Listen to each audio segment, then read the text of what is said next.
আসসালামু আলাইকুম। আশা করি সবাই ভালো আছেন। আজকে আমার মনটা আসলে খুব খারাপ।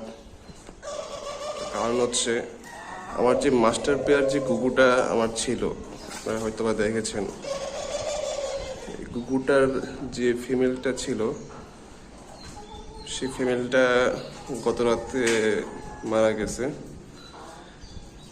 এই ছোট ছোট দুইটা বাচ্চা রেখে, 7 দিনের বাচ্চা রেখে শেষমেশ আর আমাদের মাঝে রইল না, চলে গেছে। খুবই খারাপ লাগতেছে জিনিসটা, ব্যাপারটা দেখে। আসলে এখন বাবাই আছে একমাত্র যে ওদেরকে একাই গ্রো করার জন্য। হয়তোবা কষ্ট হবে তার একার পক্ষে, হ্যান্ড ফিডিং করানোর চেষ্টা করব। দেখতেছেন একদম ছোট ছোট দুইটা বাচ্চা রেখে গতকালকে আমার কবুতর মাদিটা মারা গেছে। নর একদম একা হয়ে গেছে, যার কারণে আমার একটা ফিমেল ছিল, তিলাই কুকুর একটা ফিমেল ছিল, ওটা আমি সাথে দিয়েছি জোড়া লাগানোর জন্য। দেখি চেষ্টা করে যে যদি জোড়া লেগে বাচ্চাকে খাওয়াতে পারে আর কি। কারণ সবচেয়ে বেশি টেনশন হচ্ছে বাচ্চাকে নিয়ে। বাচ্চাকে যদি না খাওয়ানো হয় তাহলে বাচ্চাগুলো মারা যাবে। হ্যান্ড ফিডিং করাতে হবে শেষমেশ। আসলে ঘুঘুটা আমার কাছে প্রায় অনেক মাস ছিল, প্রায় 1 বছরের কাছাকাছি। এ পর্যন্ত আমি এই ঘুঘুর কাছ থেকে প্রায় 9টা বাচ্চা নিয়েছি। 9টা, একটা দুইটা না, প্রায় 9টা বাচ্চা নিয়েছি। এই দুইটা সহ প্রায় 9টা বাচ্চা নিয়েছি। তারই এই ঘরেরই ঘুঘুর বাচ্চা হচ্ছে এইগুলো, লাস্ট প্রজন্ম ছিল এগুলা। এইগুলোর পরে হচ্ছে এগুলো হয়েছে, এইগুলা। তার আগে ছিল এইগুলো, ঠিক আছে। এই যে তার আগে ছিল এইটা, তারপরে হচ্ছে এইটা, এই যে যেটা দেখতেছি সিঙ্গেল মাদি, এটা মাদি, এইটা ছিল প্রায়। আলহামদুলিল্লাহ আরেক জোড়া ছিল, ওই জোড়াটা এইরকম বাচ্চা এরকম থাকা অবস্থায় মারা গেছে। কারণ ওটা যে হাড়িতে রাখছিলাম বাচ্চাগুলো নিচে পোকা ছিল, পোকাগুলো বাচ্চাগুলো খেয়ে ফেলেছে, যার কারণে বাচ্চাগুলো মারা গেছে।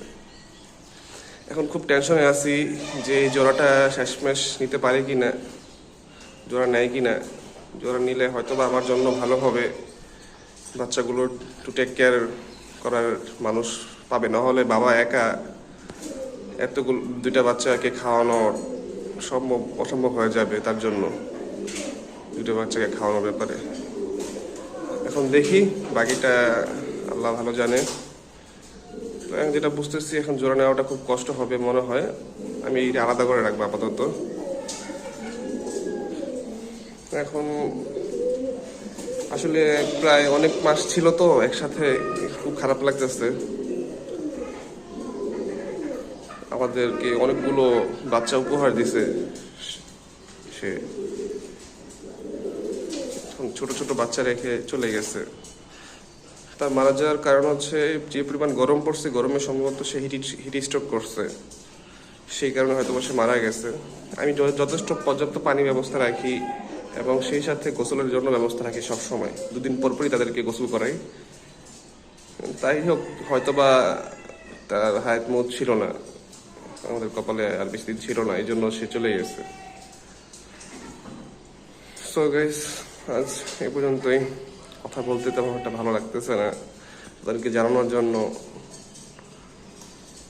ভিডিওটা তৈরি করলাম। আর আপনারাও একটু এই সময় আপনারা কবুতর, তারপর হচ্ছে গিয়ে গুগু, এইসব ব্যাপারে, এইসব প্রাণীগুলোর ক্ষেত্রে একটু খেয়াল রাখবেন। কারণ প্রচণ্ড গরম পড়ছে, এই গরমে মানুষেরই টিকা খুবই দায় হয়ে যাচ্ছে। সেক্ষেত্রে তো তারা তো পশু পাখি, তারা অবলা প্রাণী, তারা তো কিছু বলতে পারে না। তাদের কি পরিমাণ কষ্ট হয় সেটা তো আমরা বুঝতে পারি না।